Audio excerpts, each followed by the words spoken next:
speaking with writer, presenter and broadcaster Sheridan Voysey. Great to have you in, Sheridan. Good to be here. You've got a book on the way. You're midway through writing it. The tentative title is More Than This. Now you explore in this book, or you will, longings, human longings that you think point towards sort of spiritual questions. What are those longings? Well, I look at four. There are many human longings, I think. I look at four that I think are most pertinent to this kind of discussion. One is the longing for meaning. We are the creatures that ask the question why. We are the creatures that actually have language to talk about meaning and talk about things, tell stories, describe things.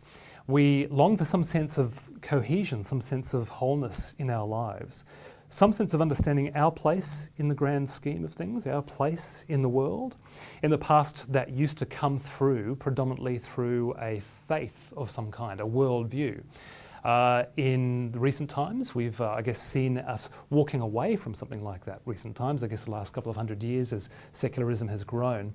What I find fascinating, Simon, is the fact that while secularism has grown, while kind of, if you want to put it, God has been ushered to the side, those spiritual longings, those religious questions have not gone away. We're still asking those questions. We're just trying to find fulfillment for them in different ways. That we're looking for some sort of spiritual answer, but it doesn't always manifest it in a way that we would think as spiritual, does it? Oh, indeed. And the research would all back this up from sociology of religion and from other disciplines, that we have looked to then find that meaning through other means. One of those ways now is certainly consumption.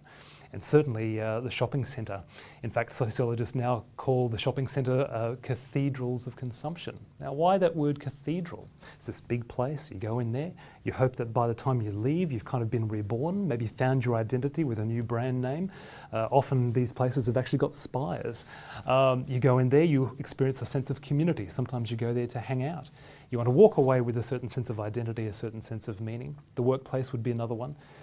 There's a number of ways in which we're trying to find meaning. One particular researcher said that at the turn of last century, when the artists and the writers kind of gave up on religion, they sought something else to fill the spot. They went to art, they went to politics, they went to myth making, trying to understand again a story that would encompass our lives. They went to even nationalism. Some of them even went to India on pilgrimages. And at the end of this 300-page book, this one particular author says, and none of it worked. Now, I find that just fascinating. We can take God out of the picture. There's still a longing there. We're still asking those questions. But even the things that we're trying to put in, maybe you could say finite things to fill an infinite void, just doesn't seem to be satisfying us.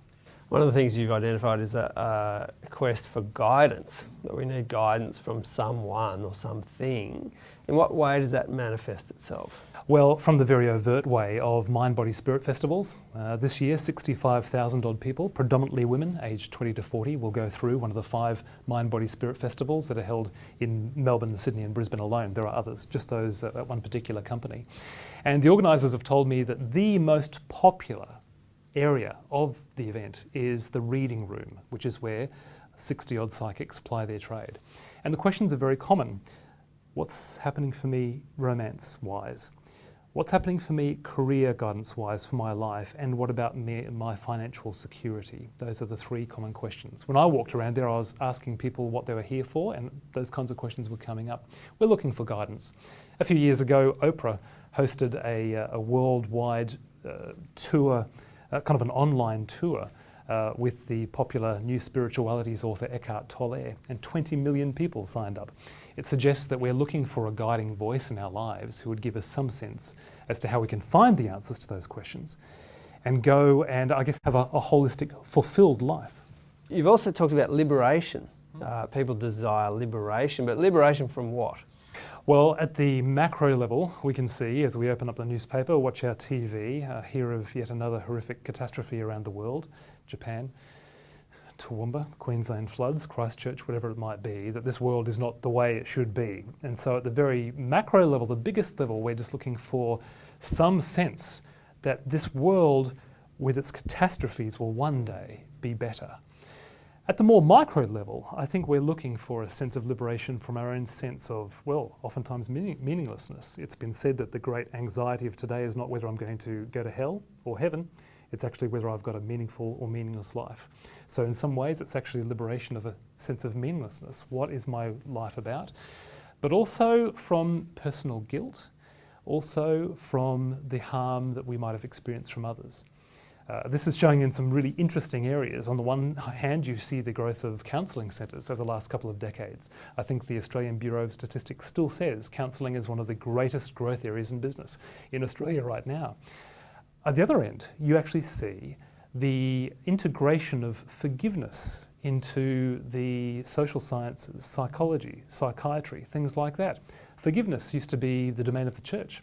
It's been taken in as, I guess, a tool of the trade now for psychology.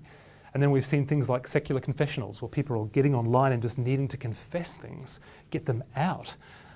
There is a sense where I just want to get the guilty things that I've got out of my life and out of my heart, because there's a burden there. I think we need to be liberated from all those three. And I think one other is love, the quest for where do I find love? What's the nature of the love that people are looking for?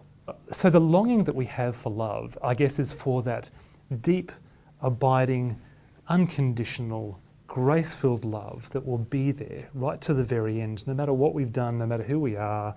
All of us long for that, and all of us have got histories. We actually need grace in our lives, undeserved kindness to us, because we've all got a history of stuff that we're not very proud of. And you think that this is highly suggestive, the desire we have for love? I think so. I think it's very suggestive. I think all of the desires are actually suggestive for meaning, for guidance, for liberation, and for love. All of those, in many ways, can be wrapped up in this idea that we as human beings, in the Christian understanding, speaking as a Christian, we are made in the image of a relational God who has put us in time and space. Time and space, the great elements of a story. Story is what gives us meaning for our lives. A relational God that actually gives guidance for our lives, a relational God that is wanting to take this world and bring liberation, bring it to a new and flourishing end. A God who actually has our best interests at heart, a God who by God's very nature is, in the Trinitarian Christian understanding, Father, Son, Spirit, inherently relational. We've been made in the image of this being to relate to this being. It fits for me that when you put those two things together, the longings that we have as humans and the Christian story of this God and of this God's love, it makes sense that that is where the fulfillment is truly found. Thanks so much, Sheridan. Good to talk to you.